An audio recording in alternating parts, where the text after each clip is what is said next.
Hello and welcome. Welcome back to the Daily Sales Message Podcast. This is episode 104. And that means for at least the last 104 days in a row, I've provided you with a piece of simple and actionable advice that's designed to help you feel more confident and sell more stuff.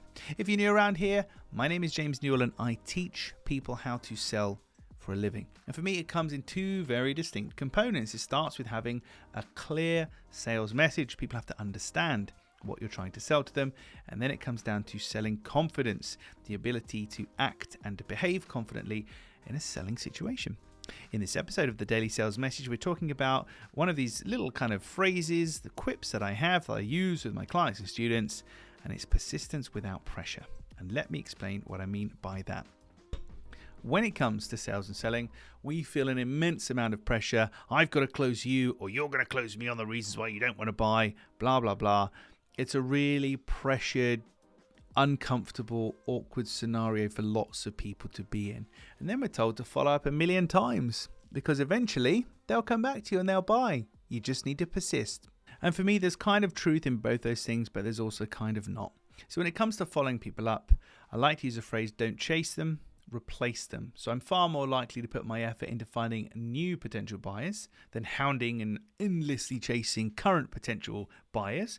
We do have to persist a little bit and contact them a little bit, yes, but not to the nth degree. Some people really go crazy. I had somebody famously send me 12 LinkedIn messages over the course of a couple of weeks. I didn't respond to any of them. If I haven't responded to 6 or 7 or 8 or 9 of your messages, maybe I'm not interested. So persistence is important, but persistence without pressure. So every time that guy sent me an email, it was, do you want this? Have you got this? Blah, blah, blah. Time's running out. Da, da, da, da, da. He's trying to apply pressure to me. Now, I don't use pressure when it comes to selling. I don't convince, persuade, cajole, manipulate. I don't do any of these things. I talk to people. I find out if I can help them. I tell them what that looks like, and then they decide to buy, or they don't, and that's it.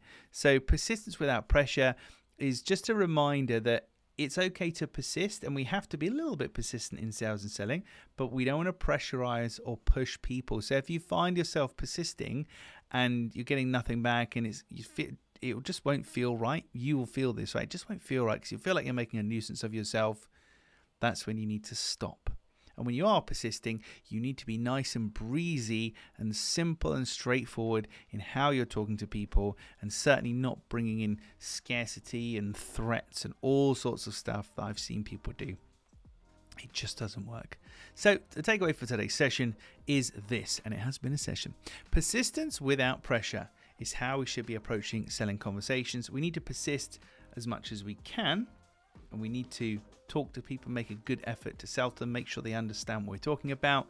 But at no point do we want to be pressuring, pushing, cajoling, convincing, persuading people at all, because that is when things fall apart.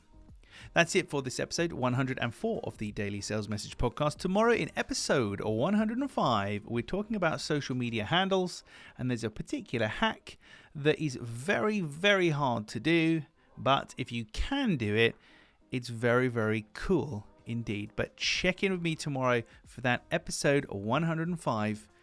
I will see you then. Thanks for listening to this episode. I'll see you tomorrow.